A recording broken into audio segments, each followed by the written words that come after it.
तो इन लोगों को कुछ भी कहना है कहने दीजिए। लोग तो नकलची सरकार है। और नीतीश कुमार जी के मुंह से आप सुने हैं ये बात, आकर के थोड़ा पब्लिक को भी तो मुंह से जाकर आकर के बताना ना चाहिए उनको। अब तो कुछ भी अनाउंस कर देंगे ये लोग। चुनाव आ रहा है, जाने वाले हैं, विदाई तय है, तो जो बोलना है वो बोल दो। नमस्कार, आर्यन खबर पे आपका स्वागत है। मैं हूं दीपक प्रियदर्शी।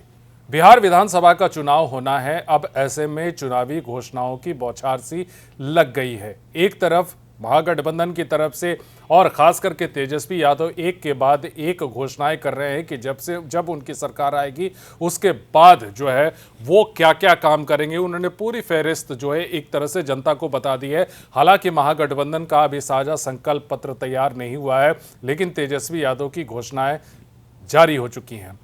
वहीं नीतीश सरकार भी बड़े बड़े फैसले कर रही है। नीतीश सरकार ने भी सामाजिक सुरक्षा, पेंशन योजना और तमाम ऐसी चीजें हैं जो जनता को लुभाने के लिए फैसले किए जा रहे हैं। और अब सरकार ने रोजगार पर टारगेट किया है। नीतीश कैबिनेट की आज बैठक हुई, उसमें 1 करोड़ रोजगार देने का वायदा किया गया है, लक्ष्य रखा गया। इस पर कैबिनेट ने अपनी मंजूरी दी है और ये 2025 से 2030 के बीच 1 करोड़ जो है वो नई नौकरी होगी और रोजगार का सृजन होगा। अब जाहिर सी बात है कि इस पर राजनीति भी होनी है।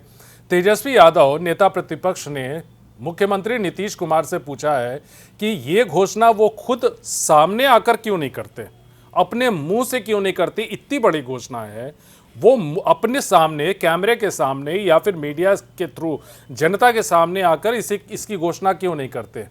क्यों साइड से घोषणाएं की जाती हैं। उनका कहना है कि ये पैसे आएंगे कहां से। इतने सारे रोजगार और इतनी सारी नौकरी की बात हो रही है, तो आखिर इतने पैसे आएंगे कहां से। क्या कह रहे हैं तेजस्वी यादव, सुनिए। तो करवा लीजिए। इन लोगों का जो कहा हुआ है कभी पूरा किया है इन लोगों ने। 19 लाख का क्या हुआ। तो इन लोगों को कुछ भी कहना है कहने दीजिए। लोग तो नकलची सरकार है।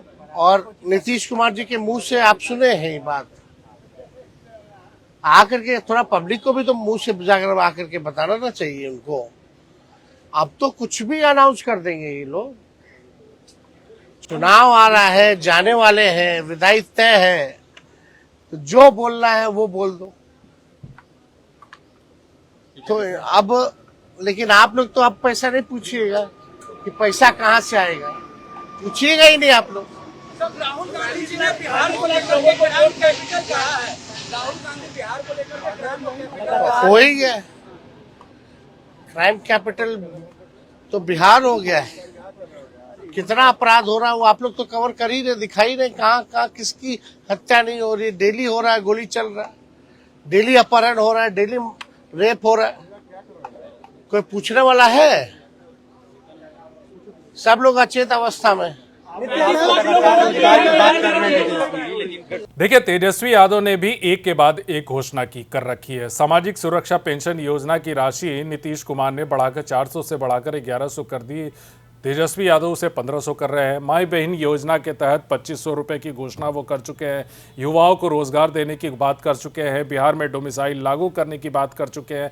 ये तमाम ऐसी चीज़ें हैं जो तेजस्वी यादव भी कर चुके हैं। लेकिन सबसे बड़ा सवाल ये है कि इन घोषणाओं के पीछे का सच क्या है, क्योंकि ये चुनावी घोषणाएं हैं। अब इन चुनावी घोषणाओं में चूंकि अभी तो चुनाव आया भी नहीं है, अभी चुनाव की औपचारिक रूप से घोषणा भी नहीं हुई है। अभी कई और ऐसे फैसले होंगे जिस पर राजनीति होगी। वीडियो देखने के लिए धन्यवाद।